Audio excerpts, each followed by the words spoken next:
Our world is overflowing with extraordinary life. From the hottest deserts to the deepest oceans, from wind-swept plains to the dizzying heights of the tallest mountains, life has found its way into every environment present in our world. In this condensed program, we shall be exploring the world of one of nature's most unique creatures as it undergoes the most harrowing journey of its life. The coast of South Africa. The skies of these beaches are alive with the chorus of countless seabirds. For the vast majority of the year, these calls are answered only by others of their kind. However, every other year, at the beginning of summer, these beaches play host to a special visitor from off the coast. The great southern Frankenderp. These lumbering sea mammals, a distant relative of the common Kozaky, have spent the better part of the past 2 years in the deep waters offshore, feasting off seagrasses.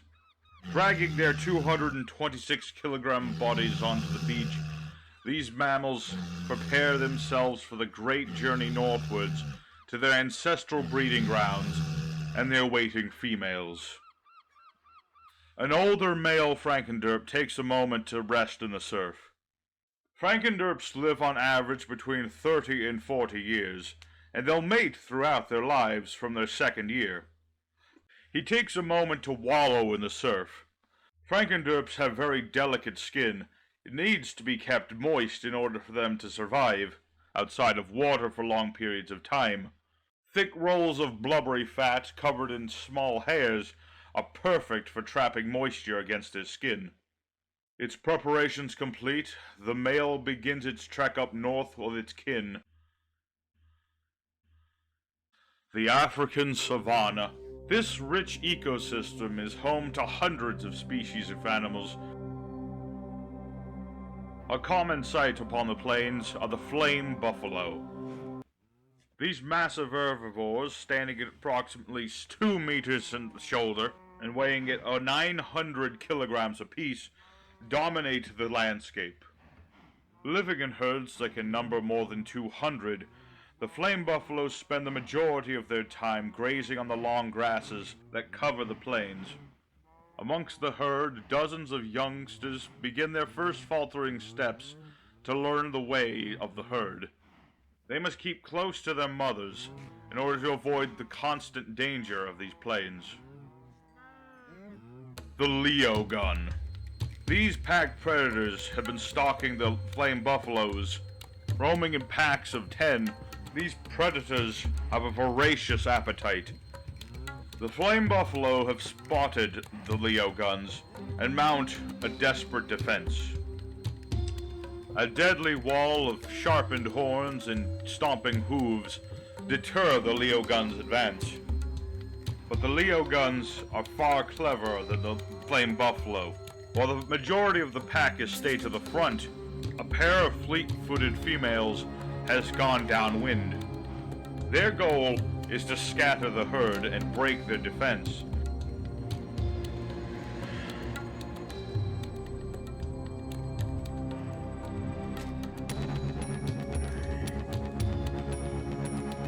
A successful hunt.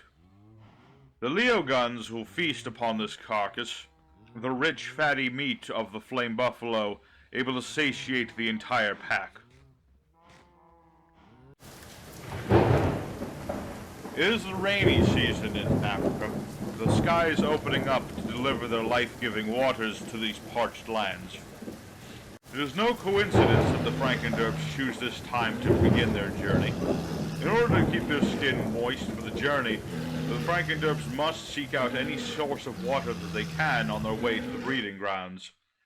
The elderly Frankenderp stops at a river on the way to the breeding ground.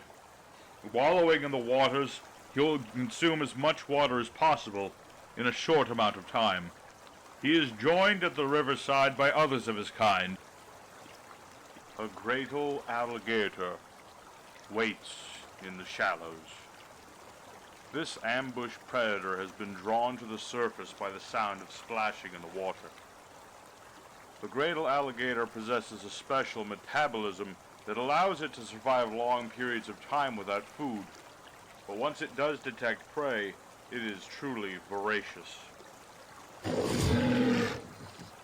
Powerful jaws lock around the throat of the Frankenderp, dragging the hapless creature deeper into the water, where the gator will drown it. A near miss. Once it has lost the element of surprise, the great alligator will retreat back into the water, rather than risking injury.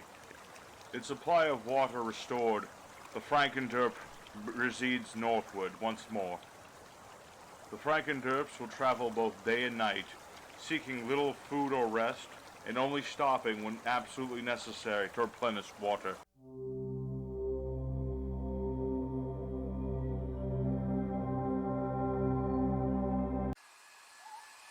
The Great Balzac Rainforest.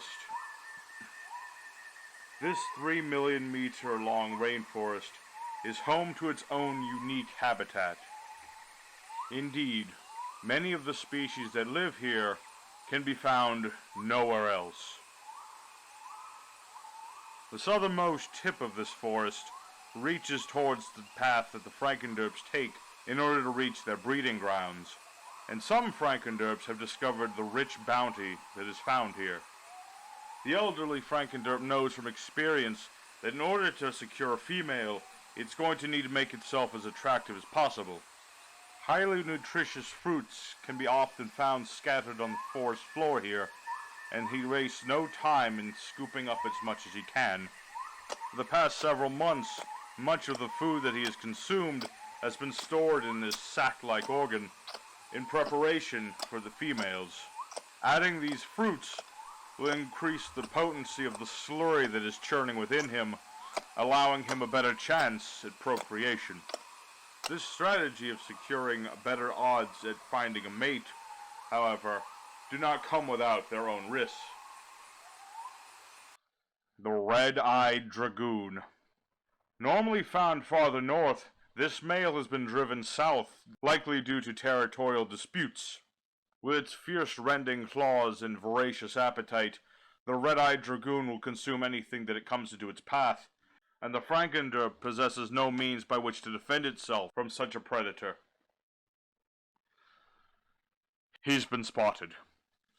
There's no time to run, and nowhere to hide.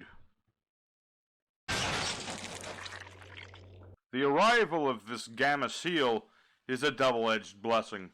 The great girth of the gamma seal has crushed the dragoon underneath. However, it is in fact because of the red-eyed dragoon in the first place that the Frankenderp was spared being crushed underfoot by the gamma seal itself. The Alabas mountain range. These 360-meter tall mountains are the final obstacle that stands between the Frankenderp and its ultimate goal. Jagged stones and deep ravines are the least of this Frankenderp's worries. The ragged-winged harpy lady. At a meter in height, the harpies are far too large in order to get themselves off the ground. However, these harpies have developed an ingenious method for getting themselves airborne. High winds blowing from the north create updrafts, which the harpies can use in order to get themselves off the ground. By juggling between updrafts, a harpy can keep itself off of the ground for almost an hour, giving it perfectly ample amount of time to capture small rodents it finds amongst the cliffs. Farther down the cliff face, an unusual visitor pokes its head out of the ground. The Burrowing Simp. These bizarre subterranean creatures normally spend their entire lives underground, burrowing deep channels in the earth and living out their whole lives in total darkness. However, on occasion, these burrowing simps have been known to venture forth to the surface in search of valuable objects. When it comes time for the burrowing simp to build its own nest in preparation for its own breeding time, The males gather as many bits and baubles as they can in order to impress the females. A harpy's feather is a rare and valuable prize. Such a venture does not come without risks, however. The harpies possess sharp eyes, and should the simps be caught, the harpies shall make a quick meal out of them.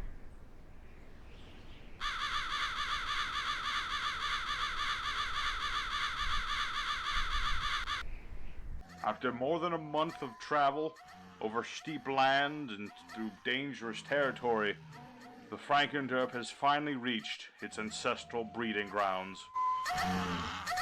The elderly Frankenderp is late. Many of the males have already arrived, and he must hurry in order to find a suitable female. When the male Frankenderp finds a suitable mate, it starts by performing a bit of a dance, showing off of its strength and power by thrusting its body to and fro in a display of its masculinity.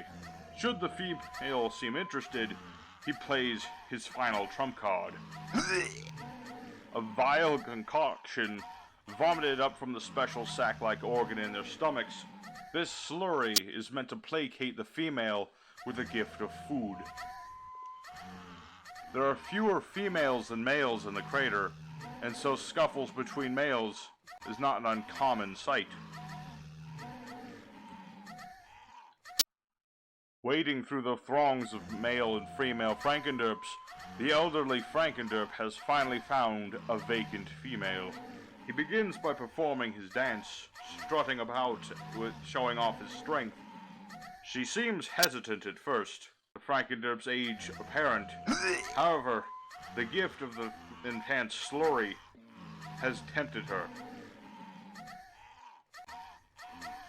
A younger male Frankenderp has come to challenge the elder. Strength alone will not allow our Frankenderp to survive. He will need to call upon his experience in order to vanquish his foe.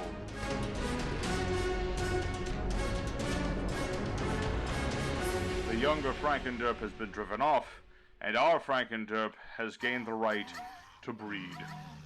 The elderly Frankenderp mounts the female and proceeds to transfer the sperm over to her. This process is very brief, only lasting a few seconds, but it is the culmination of over a month's hardships.